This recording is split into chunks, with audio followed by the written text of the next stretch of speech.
Hello everybody, ఈరోజు చుక్క కూర శనగపప్పు. ఇది చాలా బాగుంటుంది. ఇలా చేశారంటే ఇష్టపడని వాళ్ళంటూ ఉండరు, అంత బాగుంటుంది. ఫస్ట్ చుక్క కూరని తీసుకొని ఒక 10 నిమిషాలు సాల్ట్ వాటర్లో నానబెట్టుకొని తర్వాత నార్మల్ వాటర్లో కడిగేసి సన్నగా కట్ చేసి పెట్టుకోవాలి. ఇప్పుడు కుక్కర్ తీసుకొని అందులో శనగపప్పు వేసేసుకొని కొంచెం కరివేపాకు, పసుపు, వెల్లుల్లి రెబ్బలు వేసేసుకొని ఒక 3 విజిల్స్ వచ్చేంత వరకు ఉడకబెట్టుకోవాలి. 3 విజిల్స్ అయిపోయింది. చూడండి, మంచిగా మెత్తగా ఉడికింది.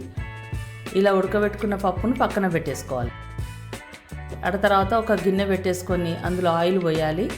ఆయిల్ వేడైంది, ఆవాలు, జీలకర్ర వేసుకోవాలి. అవి చిటపట్లాడిన తర్వాత పచ్చిమిర్చి, కరివేపాకు వేయాలి. తర్వాత సన్నగా కట్ చేసుకున్న ఆనియన్స్ వేసేసుకొని ఒకసారి కలుపుకోవాలి.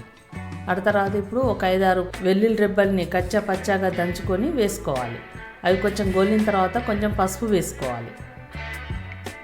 తర్వాత సన్నగా కట్ చేసుకున్న ఒక 2 టమాటాలని వేసేసుకోవాలి. టమాటాలు మంచిగా నూనెలో ఉడకాలి.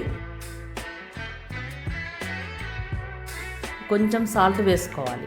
అంతా ఒకసారి కలిపేసుకొని టమాటాలు మంచిగా నూనెలో ఉడకాలి. ఇలా ఉడికిన తర్వాత కారం, కొంచెం ధనియాల పొడి వేసుకోవాలి. కారం మనకు సరిపోయేంత వేసుకోవాలి.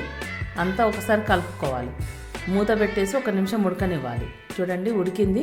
ఇప్పుడు మనం సన్నగా కట్ చేసుకున్న చుక్క కూరని వేసుకోవాలి. చుక్క కూర ఒక 2-3 నిమిషాల లోపలనే ఉడుకుతుంది, తొందరగా ఉడికిపోతుంది. ఒక 2 నిమిషాలు అయింది. చూడండి ఎంత తొందరగా ఉడికిందో. ఇప్పుడు మనం ఉడకబెట్టి పెట్టుకున్న శనగపప్పును వేసేసుకొని అంతా ఒకసారి కలుపుకోవాలి. ఈ చుక్క కూర మనకి ఎంత మంచిదంటే ఇందులో పుష్కలమైన ఐరన్, అన్ని విటమిన్ చాలా ఉంటాయి. ఇప్పుడు 1 టీ స్పూను జీలకర్ర పొడిని వేసుకొని అంతా ఒకసారి కలుపుకోవాలి. తర్వాత కొంచెం కొత్తిమీర వేసేసుకున్నాము. అంతే, చూడండి, టేస్టీగా ఉండే చుక్క కూర పప్పు రెడీ అయిపోయింది.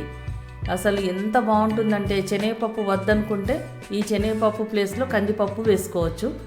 చాలా బాగుంటుంది. ఈ రకంగా ఒకసారి చేసి చూడండి, ఎంత ఇష్టపడతారో. మీరు కూడా తప్పకుండా చెయ్యండి, తినండి, ఎంజాయ్ చేయండి. ఈ వీడియో నచ్చితే లైక్ చేయండి, షేర్ చేయండి, సబ్స్క్రైబ్ చేయడం మాత్రం మర్చిపోకండి. Thank you.